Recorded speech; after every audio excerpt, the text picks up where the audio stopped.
ശാസ്ത്ര സാങ്കേതിക പാതയിലേക്ക് നമ്മുടെ യുവജനത്തെ കൈപിടിച്ച് നടത്തേണ്ട ഒരു വലിയൊരു സ്ഥാപനത്തിൻ്റെ അധിപൻ തൻ്റെ കുടുംബത്തിൻ്റെ രോഗം മാറ്റുന്നത് ഗോമൂത്രം കൊണ്ടാണ് എന്ന് പറഞ്ഞു കഴിഞ്ഞാൽ ഏത് രൂപത്തിലേക്കായിരിക്കും? 8 കോടി രൂപയാണ് ചാണകത്തിൽ നിന്ന് ക്യാൻസർ പ്രതിരോധത്തിനുള്ള മരുന്ന് ഡെവലപ്പ് ചെയ്യാൻ വേണ്ടിയിട്ട് ഉള്ള ഗവേഷണത്തിന് വേണ്ടി മുടക്കിയത്. ആ 8 കോടി രൂപയും പോയി. ജന്തർ മന്ദിറിലെ വിദ്യാർത്ഥികൾക്ക് ഇന്റർനെറ്റ് ഷട്ട് ഡൗൺ പോലും അവർക്ക് പ്രശ്നമായിരുന്നില്ല. എന്താ കാരണം? അവർക്ക് കമ്മ്യൂണിക്കേറ്റ് ചെയ്യാനുള്ള ബ്ലൂടൂത്ത് സംവിധാനങ്ങൾ അവർ തന്നെ കണ്ടെത്തി. പക്ഷെ നമ്മുടെ കമ്മ്യൂണിക്കേഷനിലെ ദൗർബല്യം നമ്മൾ ശ്രദ്ധിക്കേണ്ട ഒരു കാര്യം, BJPയുടെ IT സെല്ലിന്റെ ഏറ്റവും പ്രധാനപ്പെട്ട ഘടകം എന്ന് പറയുന്നത് ഈ വ്യാജ വാർത്തകൾ വാട്സപ്പിലൂടെ കൂടുതൽ പ്രചരിപ്പിക്കുക എന്നുള്ളതാണ്. പക്ഷെ ഈ വാട്സപ്പ് യൂണിവേഴ്സിറ്റിക്ക് അപ്പുറത്ത് കുട്ടികളെ കൂടുതൽ അണിനിരത്താൻ വേണ്ടി ഇൻസ്റ്റ എന്നുള്ള ഒരു പ്ലാറ്റ്ഫോമാണ് അവർക്ക് സഹായകരമായതെന്നുള്ള ഒരു സർവേ അവരുടെ അന്വേഷണത്തിൽ കണ്ടെത്തിയപ്പോഴാണ് ഈ പ്രധാനമന്ത്രി ഇപ്പോൾ കഴിഞ്ഞ ഏതാനും ദിവസങ്ങളിലായി ഇൻസ്റ്റാഗ്രാമിലേക്ക് കിടക്കുന്നത്. ഇന്ന് ഈ എഴുത്ത് പരീക്ഷകളെല്ലാം പൊളിച്ചെഴുതാൻ വേണ്ടിയിട്ട് കൊണ്ടുവന്നിരിക്കുന്ന കമ്മിറ്റിയിലെ ഒരു മെമ്പർ നമ്മുടെ ചെന്നൈ IITയുടെ ഡയറക്ടറാണ്. ഞാൻ അദ്ദേഹത്തിനെ കഴിഞ്ഞ ദിവസം രാഷ്ട്രപതി ഭവനിൽ നമ്മുടെ മമ്മൂക്ക പത്മഭൂഷൺ മേടിക്കുന്ന സമയത്ത് അദ്ദേഹം പത്മശ്രീ മേടിക്കാൻ വന്നത് ഈ കാമകോടി എന്ന് പറഞ്ഞ ആൾ.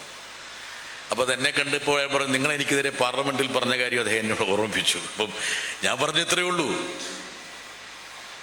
ശാസ്ത്ര സാങ്കേതിക പാതയിലേക്ക് നമ്മുടെ യുവജനത്തെ കൈപിടിച്ച് നടത്തേണ്ട ഒരു വലിയൊരു സ്ഥാപനത്തിൻ്റെ അധിപൻ തൻ്റെ കുടുംബത്തിൻ്റെ രോഗം മാറ്റുന്നത് ഗോമൂത്രം കൊണ്ടാണ് എന്ന് പറഞ്ഞു കഴിഞ്ഞാൽ ഏത് രൂപത്തിലേക്കായിരിക്കും നമ്മുടെ രാജ്യം സഞ്ചരിക്കുക?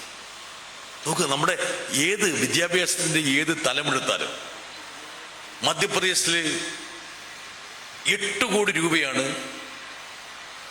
കൗഡങ്ങിൽ നിന്ന്, ചാണകത്തിൽ നിന്ന് ക്യാൻസർ പ്രതിരോധത്തിനുള്ള മരുന്ന് ഡെവലപ്പ് ചെയ്യാൻ വേണ്ടിയിട്ട് ഉള്ള ഗവേഷണത്തിന് വേണ്ടി മുടക്കിയത്. ആ 8 കോടി രൂപയും പോയി. എന്ത് ഡിറക്ഷൻ എന്താണെന്നുള്ളതാണ് പ്രധാനം. നമ്മുടെ രാജ്യത്തിൻ്റെ ദിശ എന്താണെന്നുള്ളതാണ് ഏറ്റവും പ്രധാനം. അതാണ് ഞാൻ പറഞ്ഞത്, ഈ വിദ്യാഭ്യാസം മുഴുവൻ ഈ രൂപത്തിലേക്ക് മാറ്റിയെടുക്കണമെന്നുള്ള ഒരു ചിന്തയുടെ അടിസ്ഥാനപ്പെടുത്തിയാണ് ഈ നയങ്ങളെല്ലാം രൂപീകരിക്കപ്പെടുന്നത് തന്നെ. ഒരുപക്ഷെ നമ്മുടെ രാജ്യത്തിൻ്റെ ഭാവിയെ നിർണ്ണയിക്കാൻ വേണ്ടിയിട്ടുള്ള ഒരു ഏറ്റവും പ്രധാനപ്പെട്ട ഒരു പ്രതലമായിട്ട് ഈ സാംസ്കാരിക വിദ്യാഭ്യാസ ഇടപെടലിനെ BJP കാണുന്നു എന്നുള്ളതാണ് നമ്മൾ ശ്രദ്ധിക്കേണ്ട ഒരു കാര്യം. ഇതിനെ എങ്ങനെ നമുക്ക് പ്രതിരോധിക്കാൻ പറ്റും? അത് വളരെ പ്രധാനപ്പെട്ട ഒരു പ്രസക്തിയാണ്. എന്നോട് പല ആൾക്കാരും ചോദിക്കാറുണ്ട്, അതായത് ഇത്രത്തോളം BJP ഇങ്ങനെ അരിച്ച് നമ്മുടെ സമൂഹത്തിലേക്ക് വരുമ്പോൾ എന്തായിരിക്കണം നമ്മുടെ പ്രതിരോധം എന്നുള്ളത്. അപ്പം അതിൽ ഞാൻ ഒരു മാധ്യമപ്രവർത്തന എന്ന നിലയിൽ എനിക്ക് എൻ്റെ ഒരു അനുഭവം ഞാൻ പറയാം. മാധ്യമങ്ങൾ മനസ്സിൻ്റെ വ്യവസായമാണെന്ന് ഞാൻ പറഞ്ഞപ്പോൾ നമുക്ക് ലഭ്യമായിട്ടുള്ള പ്ലാറ്റ്ഫോമുകൾ വളരെ കുറവാണ്. പക്ഷെ അതിനെ എങ്ങനെ നമുക്ക് കാര്യക്ഷമമായിട്ട് ഉപയോഗിക്കാൻ പറ്റും? അപ്പോൾ ഇവിടെ ഇരിക്കുന്ന ആൾക്കാരെല്ലാം ഒരു പക്ഷേ നല്ല രൂപത്തിൽ ഈ കാര്യങ്ങൾ ഗ്രഹിക്കുന്ന ആൾക്കാരാണ്. പക്ഷെ എത്ര ആൾക്കാരാണ് സാമൂഹ്യ മാധ്യമങ്ങളിൽ സജീവമെന്ന് പറയുന്നത്? ഇപ്പോൾ ജന്തർ മന്ദിറിലെ വിദ്യാർത്ഥികൾക്ക് ഇന്റർനെറ്റ് ഷട്ട് ഡൗൺ പോലും അവർക്ക് പ്രശ്നമായിരുന്നില്ല. എന്താ കാരണം? അവർക്ക് കമ്മ്യൂണിക്കേറ്റ് ചെയ്യാനുള്ള ബ്ലൂടൂത്ത് സംവിധാനങ്ങൾ അവർ തന്നെ കണ്ടെത്തി. പക്ഷെ നമ്മുടെ കമ്മ്യൂണിക്കേഷനിലെ ദൗർബല്യം നമ്മൾ ശ്രദ്ധിക്കേണ്ട ഒരു കാര്യം. ഇപ്പോൾ ഇവിടെ ക്ലാസ് നമ്മൾ എടുക്കുന്നു, നിങ്ങൾ ഇനിയും ഒരുപാട് ആൾക്കാർക്ക് പറഞ്ഞു കൊടുക്കും. പക്ഷെ ഇത് സാധാരണ ജനങ്ങളിലേക്ക് എത്തണമെങ്കിൽ എന്ത് ചെയ്യണം? അതാണ് ഏറ്റവും കൂടുതൽ നമ്മൾ ശ്രദ്ധിക്കേണ്ട ഒരു കാര്യമായിട്ട് ഞാൻ കാണുന്നത്. ഇപ്പോൾ പ്രധാനമന്ത്രി എന്തുകൊണ്ടാണ് ഇൻസ്റ്റഗ്രാമിൽ വരുന്നത് എന്നുള്ള കാര്യം നിങ്ങൾ ശ്രദ്ധിച്ചിട്ടുണ്ടോ? അവരുടെ സർവേ പ്രകാരം ഈ കുട്ടികളെ ഏറ്റവും കൂടുതൽ അണിനിരത്തിയത് ഇൻസ്റ്റ എന്നുള്ള പ്ലാറ്റ്ഫോമാണ്. BJPയുടെ IT സെല്ലിന്റെ ഏറ്റവും പ്രധാനപ്പെട്ട ഘടകം എന്ന് പറയുന്നത് ഈ വ്യാജ വാർത്തകൾ വാട്സപ്പിലൂടെ കൂടുതൽ പ്രചരിപ്പിക്കുക എന്നുള്ളതാണ്. പക്ഷെ ഈ വാട്സപ്പ് യൂണിവേഴ്സിറ്റിക്ക് അപ്പുറത്ത് കുട്ടികളെ കൂടുതൽ അണിനിരത്താൻ വേണ്ടി ഇൻസ്റ്റ എന്നുള്ള ഒരു പ്ലാറ്റ്ഫോമാണ് അവർക്ക് സഹായകരമായതെന്നുള്ള ഒരു സർവേ അവരുടെ അന്വേഷണത്തിൽ കണ്ടെത്തിയപ്പോഴാണ് ഈ പ്രധാനമന്ത്രി ഇപ്പോൾ കഴിഞ്ഞ ഏതാനും ദിവസങ്ങളിലായി ഇൻസ്റ്റാഗ്രാമിലേക്ക് കിടക്കുന്നത്. അപ്പൊ ഇതൊക്കെ നമുക്ക് തിരിച്ചറിവാണ്. നമുക്ക് ഏത് പ്ലാറ്റ്ഫോമിൽ നമുക്കിതെല്ലാം അറിയാം, ഇവരുടെ ഉദ്ദേശം എന്താണ്, ഏത് രൂപത്തിലാണ് ഇവർ മുമ്പോട്ട് കൊണ്ടുപോകുന്നത്. പക്ഷെ എങ്ങനെയായിരിക്കണം നമ്മൾ ഇത് ജനങ്ങളിലേക്ക് എത്തേണ്ടത് എന്നുള്ള ഒരു കാര്യത്തിലും കൂടി നമ്മൾ കൃത്യത വരുത്തണമെന്നുള്ളതാണ് എനിക്ക് പറയാനുള്ളത്. ഒരുപക്ഷെ കേരളത്തിൽ നമ്മൾ വലിയൊരു തിരിച്ചടിയുടെ പശ്ചാത്തലത്തിലാണ്. അതിൻ്റെ ഒരു മൊത്തത്തിലൊരു മൂകത നമുക്ക് ഇവിടെ കാണാം അല്ലേ സതീഷേ? നമ്മളിപ്പോൾ എന്ത് പറഞ്ഞാലും അത് ഉണ്ട്. പക്ഷെ ഏത് തിരിച്ചടിയെ നമുക്ക് അതിജീവിക്കാൻ കഴിയുന്ന ഒരു രാഷ്ട്രീയ പരിസ്ഥിതി ഇന്ത്യയിൽ ഡെവലപ്പ് ചെയ്യുമെന്ന് വിശ്വസിക്കുന്ന വിധത്തിലാണ്. ഇപ്പൊ കേരളത്തിൽ കഴിഞ്ഞ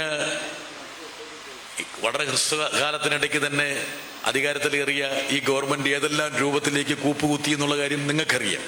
അവർ പറഞ്ഞതും പ്രവർത്തിച്ചതും തമ്മിലുള്ള അന്തരം എത്രത്തോളം വലുതാകുന്നു എന്നുള്ളതും നമുക്കറിയാം. പക്ഷെ ഇവിടെയും നമ്മൾ സംശീകരിക്കുന്ന ഈ വസ്തുതാപരമായ കാര്യങ്ങളെ ജനങ്ങളിലെ എത്തിക്കാൻ വേണ്ടി നമ്മൾക്ക് എന്ത് ചെയ്യാൻ കഴിയുമെന്നുള്ളതാണ് ഏറ്റവും പ്രധാനപ്പെട്ട ഒരു ഘടകമായിട്ട് അല്ലെങ്കിൽ പ്രതിബന്ധമായിട്ട് ഞാൻ കാണുന്നത്. ഇവിടെ എത്ര പേര് ഇൻസ്റ്റയിലുണ്ടെന്ന് എനിക്കറിയാം. എത്ര പേര് ഇൻസ്റ്റയിലുണ്ട്? ഞാൻ ഒന്ന് വെറുതെ ഒന്ന് അറിയാൻ വേണ്ടി ചോദിക്കുക. നോക്കട്ടെ, ആരും കളവ് പറയുന്നോട്ടെ, ഞാൻ പരിശോധിച്ച് നോക്കും കേട്ടോ. നിങ്ങളുടെയൊക്കെ ഈ ഫോളോവേഴ്സിൻ്റെയും സബ്സ്ക്രൈബേഴ്സിൻ്റെയൊക്കെ എണ്ണം എത്രയാണ് നോക്കാറുണ്ടാ? എത്ര? ഒന്നുമില്ല. അത് എന്തുകൊണ്ടാണ് ഇവിടെ എൻ്റെ ഒരു അഭിപ്രായത്തിൽ സതീഷേ, ഇവിടെ ഏറ്റവും കൂടുതൽ ഫോളോവേഴ്സ് ഈ പറയുന്ന പ്ലാറ്റ്ഫോംസിലുള്ള ആൾക്കാർക്ക് നിങ്ങൾ എന്തെങ്കിലും ഒരു സമ്മാനം കൊടുക്കണം. ഫേസ്ബുക്കിൽ, ഇൻസ്റ്റയിൽ, എക്സിൽ എത്ര പേരുണ്ട്? ആകെ 6-7 പേരുള്ളൂ. നോക്കുക, എൻ്റെ ഒരു അഭിപ്രായത്തിൽ. മാത്രമല്ല ഇവരുടെ ഫോളോവേഴ്സിൻ്റെ എണ്ണം എടുത്ത് നോക്കി കഴിഞ്ഞാൽ വളരെ കുറവായിരിക്കും. എന്താ അത് എന്തുകൊണ്ടാണ് സംഭവിക്കുന്നത്? എന്തുകൊണ്ടാണ് സംഭവിക്കുന്നത്? എത്ര ഫോളോവേഴ്സ് ഉണ്ട്? ഒന്ന് പറഞ്ഞത് പറ. കേട്ടില്ല. 100? 400? കഷ്ടം തന്നെ കേട്ടാ. ഇത്ര വലിയ പ്രമാണിയായിട്ട് അവിടെ ഒന്ന് ഇരിക്കുകയും ചെയ്യുന്നുണ്ട്. ആകെ 400 പേര്. അത് എന്തുകൊണ്ടാണ് സംഭവിക്കുന്നത് മനസ്സിലാവുന്നുണ്ടോ? എന്തുകൊണ്ടാണ് സംഭവിക്കുന്നത്? നമ്മൾ കൊടുക്കുന്ന ആ ഒരു വിവരം ജനങ്ങൾക്ക് സ്വീകാര്യമാകുന്ന രീതിയിൽ നമ്മൾ അവതരിപ്പിക്കുന്നില്ല. അതാണ് ഏറ്റവും പ്രധാനപ്പെട്ട കാര്യം. നിങ്ങൾ വളരെ കനപ്പെട്ട സാധനങ്ങളൊക്കെ കൊടുക്കുന്നുണ്ട്, മാർക്സിസം, ലെനിനിസം, വൈരുദ്ധ്യാത്മകം ഒക്കെ കൊടുക്കുന്നുണ്ട്. പക്ഷെ ജനങ്ങൾ മനസ്സിലാക്കാൻ ആഗ്രഹിക്കുന്ന രീതിയിൽ, അവരെ ഹുക്ക് ചെയ്യുന്ന രീതിയിൽ, അതാണല്ലോ ഇവരുടെ ഭാഷ, ഹുക്ക് ചെയ്യുന്ന രീതിയിൽ കൊടുക്കുന്നില്ല. എനിക്ക് തോന്നുന്നു ഈ ഒരു ക്ലാസ്സിൽ ഒരുപക്ഷെ നമ്മൾ ചർച്ച ചെയ്യുന്നതോടൊപ്പം തന്നെ എങ്ങനെയാണ് ഈ കാര്യങ്ങൾ ജനങ്ങളിലേക്ക് എത്തേണ്ടത് എന്നതുകൂടി നമ്മൾ ഇതിൻ്റെ ഭാഗമായി ചർച്ച ചെയ്ത് മുമ്പോട്ട് പോകണം. അതിൽ ചില കേസ് സ്റ്റഡീസ് കൂടി നമ്മൾ എടുക്കണം. ഉദാഹരണം പറഞ്ഞാൽ, വിദഗ്ധരെ കൊണ്ടുവന്നിട്ട് ചില ആൾക്കാരുടെ അക്കൗണ്ട് പരിശോധിച്ചിട്ട് ആ അക്കൗണ്ടിൽ എവിടെയാണ് തകരാറ് എന്നുള്ളത് അവർക്ക് പറഞ്ഞു കൊടുക്കണം. ഇങ്ങനെ ഇട്ടാൽ ഒരുപക്ഷെ ഇപ്പം പണ്ട് മാരുതി ഒമ്നി എന്നുള്ളൊരു വാൻ ഉണ്ടായിരുന്നു ഇല്ലേ? മാരുതി ഒമ്നി വാൻ ഇല്ലേ? ഒമ്നി. ഈ വാനൊരു കുഴപ്പമുണ്ടായിരുന്നു, ഭയങ്കര ഷെയ്ക്കായിരുന്നു. ഒരുപാട് കാലം നീണ്ട വാഹനമാണ് മാരുതി ഒമ്നി എന്ന് പറയും.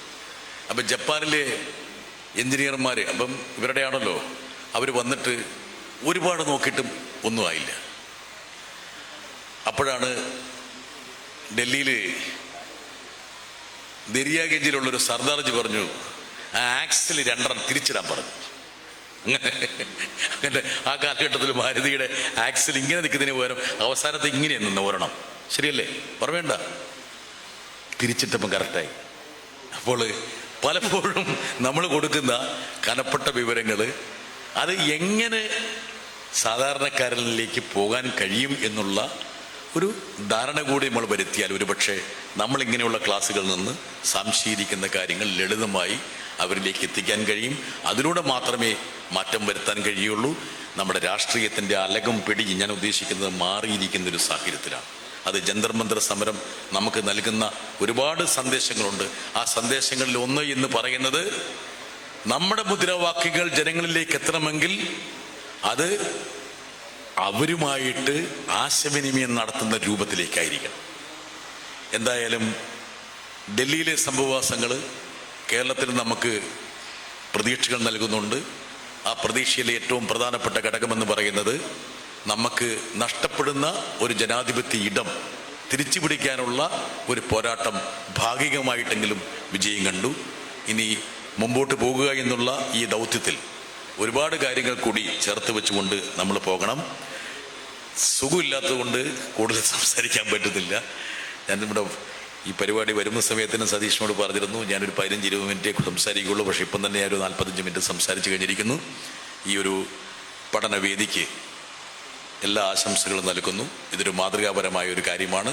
സ്വാഭാവികമായിട്ടും ഈ ജില്ലയിലെ എല്ലാ വ്യക്തികളിലേക്കും ഒരുപക്ഷെ ഇന്ത്യയുടെ യാഥാർത്ഥ്യങ്ങളെ കൊണ്ടെത്തിക്കുന്നതിന് ഈ ഒരു പഠന സബരിയ സഹായിക്കട്ടെ എന്ന് മാത്രം ആശംസിച്ചുകൊണ്ട് ഞാൻ ഈ പരിപാടി ഔപചാരികമായി ഉദ്ഘാടനം ചെയ്യുന്നു. നന്ദി, നമസ്കാരം.